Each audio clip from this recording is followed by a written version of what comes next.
solat fardunya tidak lengkap ataupun tidak sempurna, maka Allah Subhanahu wa taala menyuruh kepada para malaikat, wahai malaikat,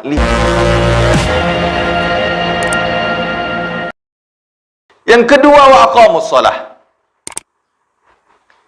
Perniagaan yang tidak pernah merugi menurut Allah Subhanahu wa taala, yang apabila kita mengambilnya adalah kita mendirikan salat 5 waktu ataupun salat sunnah tatawwu' dalam kesehariannya. Nenek dan kakek kami yang kami cintai karena Allah Subhanahu wa taala, kenapa ini masuk kategori tersebut? Dikarenakan pertama, salat menjadi barometer kebaikan amalan yang lainnya. Dan salatlah yang pertama kali dihisab di yaumil akhir kelak. Rasulullah sallallahu alaihi wasallam bersabda, "Inna awwala ma yuhasabul bihil 'abdu yaumal qiyamah min amalihi salatuh." Sesungguhnya amalan yang pertama kali dihisab di yaumil akhir kelak yaitu salatnya. Fa in saluhat, apabila salatnya bagus, fa aflaha wa anjah, maka dia berbahagia dan mendapatkan keberuntungan. Wa in fasadat, apabila salatnya rusak, apa kata baginda Rasulullah sallallahu alaihi wasallam? Faqad khaba wa khasira, sungguh dia merugi dan juga dia menyesal. Sungguh dia menyesal dan dia juga merugi. Kemudian Rasulullah SAW melanjutkan hadisnya, apabila solat seseorang hamba, solat fardunya tidak lengkap ataupun tidak sempurna, maka Allah Subhanahu wa taala menyuruh kepada para malaikat, wahai malaikat, lihat solat-solat sunnahnya. Apabila ada solat sunnahnya, maka solat sunnah inilah menjadi penyempurna daripada solat wajib kita. Nenek yakin tak? Pahala nenek ketika melaksanakan solat itu 100% diberikan oleh Allah Subhanahu wa taala. Terkadang dalam solat kita ada yang kita ingat selain Allah Subhanahu wa taala.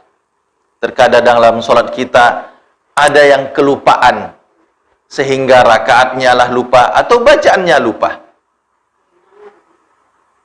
Karena tidak sempurnanya solat wajib kita, maka di yaumil akhir kelak Allah Subhanahu wa taala suruh para malaikat untuk menyempurnakan solat ini dengan cara apa? Lihat solat-solat sunnahnya.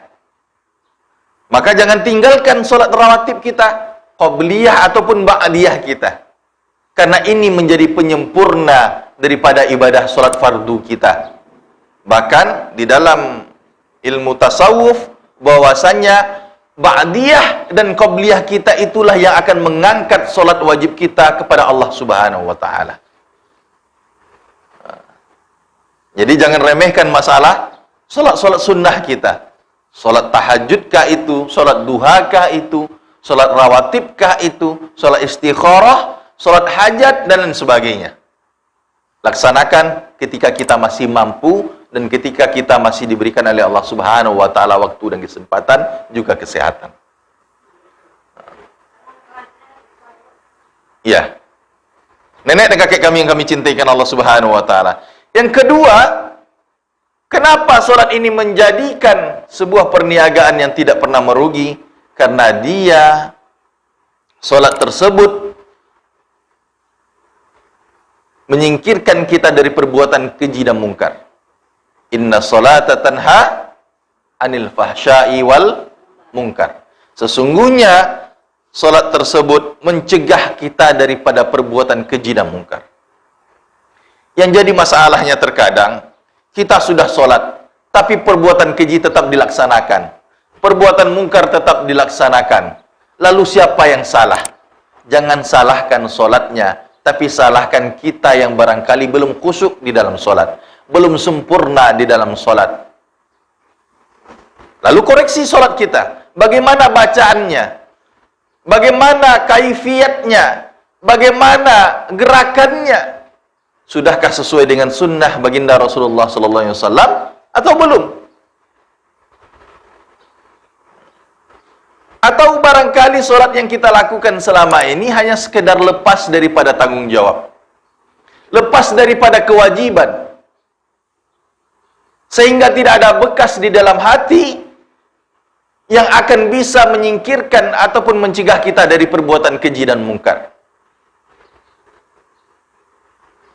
Maka koreksi lagi. Seandainya kita sholat nih, tapi bergunjing ia juga. Kita sholat korupsi ia juga. Kita sholat menfitnah ia juga. Jangan salahkan sholat yang kita lakukan, tapi salahkan kita yang melaksanakan sholat. Barangkali belum sesuai dengan kaidah ataupun ketentuan syariat agama kita. Nenek dan kakek kami yang kami cintai karena Allah Subhanahu wa taala. Yang ketiga, solat itu merupakan amalan yang utama. Salah seorang sahabat bertanya kepada Rasulullah sallallahu alaihi wasallam, "Ya Rasulullah sallallahu alaihi wasallam, ayul a'mal afdal?" Amalan apa yang paling afdal, yang paling sempurna, yang paling utama? Lalu disampaikan oleh baginda Rasulullah sallallahu alaihi wasallam, "As-salatu fi waqtiha." Nek, betul ada hadis yang menyampaikan bahwasanya wanita itu solatnya lebih baik di rumah, tapi jangan sampai kita melalaikannya. Ketika azan berkumandang, seharusnya kita sudah berada di atas sajadah kita, walaupun kita melaksanakannya di rumah.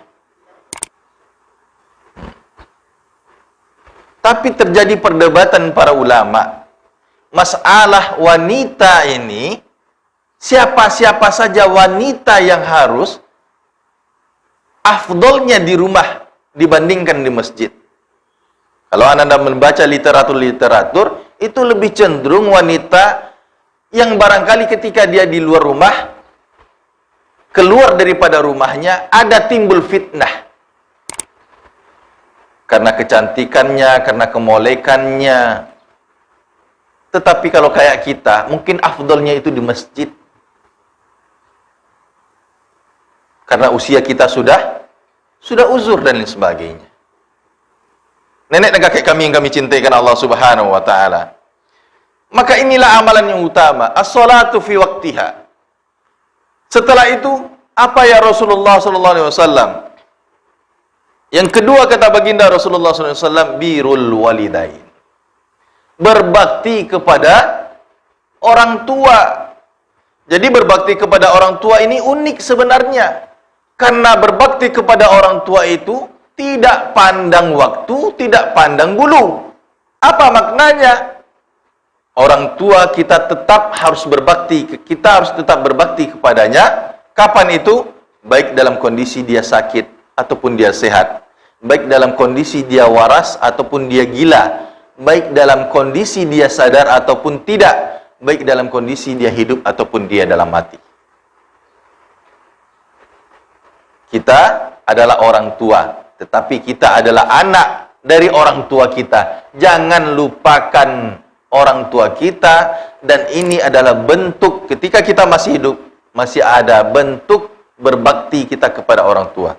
Bagaimana cara berbakti kepada orang tua yang telah tiada? Sedekah atas namanya, beramal atas namanya, jalin silaturahim dengan karib kerabatnya.